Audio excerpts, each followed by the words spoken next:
Good morning, class 11 student. Yesterday we talked about how and what is the need of measurement in science, and along with that we had came to know about there are some physical quantities which are calculated in some type of physical values which are called as units, and units are of two types, fundamental and derived units. So just a random part of that relation. I am just giving you and explaining you some of the derived units which will going to help you in the further in your exams, and even when I will give you some type of notes, then I will give you the series or the table for all the derived units so that you are able to do everything. So the first derived unit that I am right now explaining you is about your force. Force के बारे में class 9th में पढ़ा था. What is force? Force is equals to mass into acceleration. Okay, mass is calculated in KG and acceleration is calculated in meter per second square. Hence the unit becomes the unit of force become kg meter per second square. Second example I am taking it for work. Work is equals to force into displacement. Force is calculated in mass into acceleration and displacement means s. Mass calculated in kg, acceleration calculated in meter per second square, and displacement again it is calculated in meter. Hence if you just multiply kg meter into meter, it becomes meter square s minus 2. So now the unit of work is kg meter square per second square. So this is what you called as derived units. But जब पुराने समय से हम अभी तक की यदि बात करें तो यूनिट्स को समझाने के लिए कई तरह के सिस्टम्स को अपनाया गया, which are also called as system of unit. इस सिस्टम के दौरान यदि हमने पढ़ा तो हमें तीन तरह के सिस्टम्स पढ़ने पड़े. सबसे पहला CGS सिस्टम, दूसरा है FPS सिस्टम और तीसरा है MKS system. Okay, now this is what, ये एक सिस्टम है. हम ये जानते हैं कि जितनी भी फिजिकल क्वांटिटीज हैं वो सारी फिजिकल क्वांटिटी बेसिक तीन क्वांटिटीज पे डिपेंड करती है. सबसे पहली क्वांटिटी जो है वो है मास, दूसरी क्वांटिटी है लेंथ और तीसरी क्वांटिटी है टाइम. ठीक, so every physical quantity is dependent on mass, length and time, either mass or length or time or mass, something like that. तो वो बेसिकली सारी फिजिकल क्वांटिटीज हमारे उसमें मास, लेंथ और टाइम पे डिपेंड करती है. क्योंकि हमारे पास बहुत सारे डिफरेंट स्केल्स हैं, इस वजह से सिस्टम ऑफ यूनिट्स हमें पढ़ना पड़ता है. सबसे पहला जो है वो है CGS system. CGS system means centimeter, gram, second. If a physical quantity is calculated in centimeter, its length, gram for mass and time for second, then it is CGS system. Second, foot, pound and second. If the length of a body is calculated in foot, mass is calculated in pound and time again it is calculated in second, then it is FPS system. Then you come to MKS system. MKS system stands for meter, kg and second. If the length of a physical quantity is measured in meter, mass in kg and time in second, then it is MKS system.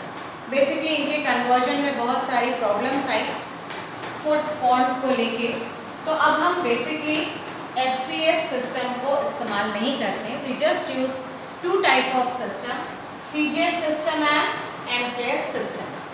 तो these two systems help you to change the unit from smaller value to bigger value. That means from smaller scale to bigger scale. तो ये एक relation है जिससे हमें कई तरह के सिस्टम्स के बारे में पता चला।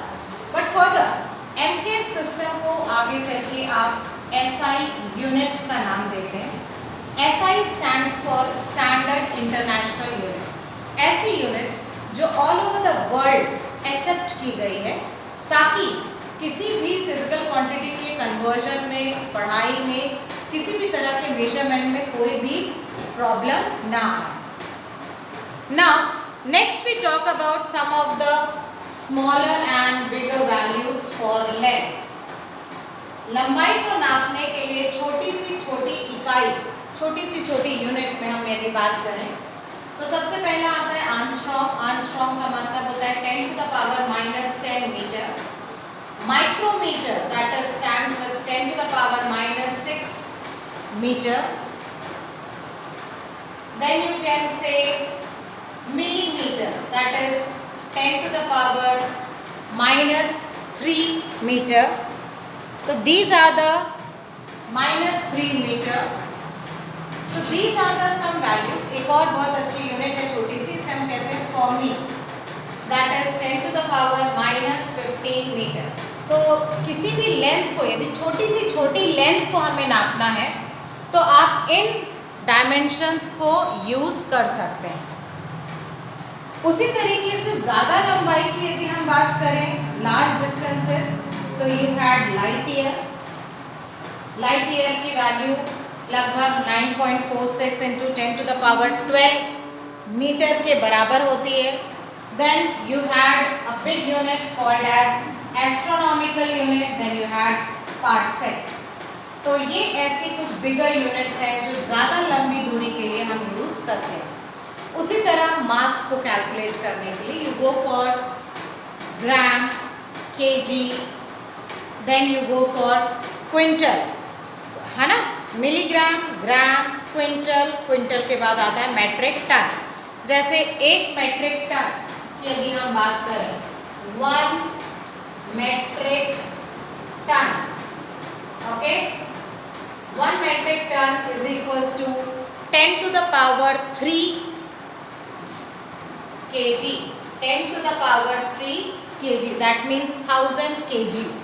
1000 किलो का हमारे लिए 1 मैट्रिक टन होता है। यही बात यदि हम क्विंटल में करते हैं तो 1 quintal is equals to 10 to the power 2 kg, that means 100 kilo, 100 kg। तो जिस तरह हम लेंथ को छोटी से छोटी यूनिट में या बड़ी से बड़ी यूनिट में कैलकुलेट और कन्वर्ट कर सकते हैं, वैसे ही मास को कर सकते हैं, वैसे ही हम लोग टाइम को भी कर सकते हैं। टाइम के लिए बात करें तो हमारे पास second, millisecond, nanosecond, microsecond छोटी यूनिट्स होती हैं। बिग यूनिट की बात करें तो हम लोग सेकेंड के बाद आता है पर मिनट, मिनट से बड़ा होता है आवर, आवर से बड़ा होता है day, okay, and then day से बड़ा होता है ईयर। तो there are many type of conversions, they are helpful for particular units. तो बहुत सारी ऐसी चीज़ें हैं जिसमें आपको इन यूनिट्स के बारे में बताया गया है, और कई तरह की ऐसी भी यूनिट्स हैं जो हम लोग एरिया वाइज, वॉल्यूम वाइज भी कैलकुलेट करते हैं, ओके। अपार्ट फ्रॉम दिस यदि हम बात करें बेटा, तो एक खास चीज़ हमें फिजिकल क्वांटिटी में नापनी होती है जिसे हम कहते हैं density and relative density. Density कल हम लोगों ने पढ़ा था। Density means mass upon volume, KG upon metre cube. यदि किसी पर्टिकुलर ऑब्जेक्ट की डेंसिटी, कितना वो डेंस है, हमें नापना है तो उसका मास और उसका वॉल्यूम मालूम होना चाहिए। पर यदि यही बात हम लोग रिलेटिव डेंसिटी की करते हैं, रिलेटिव डेंसिटी, तो रिलेटिव डेंसिटी बेसिकली सिर्फ एक कंपैरिजन है, that is density of a substance by density of water.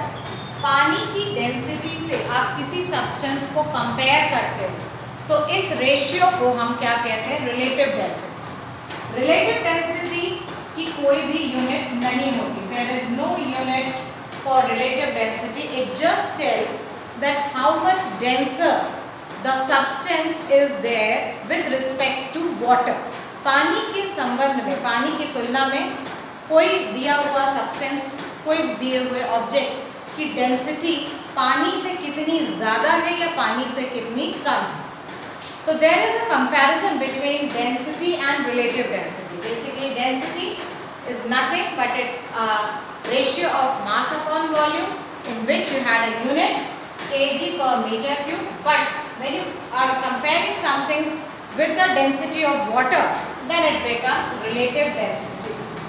Okay, so in your next class we are going to use the further apparatus for finding out the relative density.